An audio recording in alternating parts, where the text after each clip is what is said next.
இன்னைக்கு bread அல்வாக்கு 200 gram bread packet எடுத்திருக்கிறேன். சைட cut பண்ணிட்டு சின்ன சின்ன பீஸா கட் பண்ணிக்கோங்க. 1 ஸ்பூன் நெய் விட்டு முந்திரியை போட்டு கோல்டன் கலர் வர்ற வரைக்கும் ஃப்ரை பண்ணி எடுத்துக்கோங்க. 3 ஸ்பூன் நெய் விட்டு பிரெட்டை போட்டு பிரெட்டும் நல்லா கோல்டன் கலர் வரணும். இந்த கலர் வந்த பிறகு நம்ம இறக்கிருங்க. 300 ml பால், 200 ml தண்ணி ஊத்தி காய்ச்சி இப்ப பிரெட்ல ஊத்திக்கலாம்.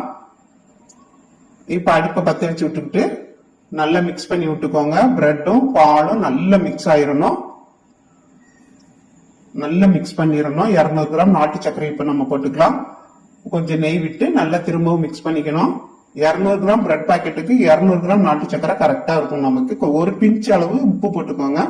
அப்பதான் நமக்கு அந்த ஸ்வீட்னஸ் நல்லா எடுத்து கொடுக்கும். இப்ப நம்ம முந்திரி பருப்பு போட்டுக்கலாம். அவ்வளவுதான், பிரெட் அல்வா ரெடி ஆயிடுச்சு. நல்ல மனமா சூப்பரா ஈஸியா ரெடி ஆயிடுச்சு.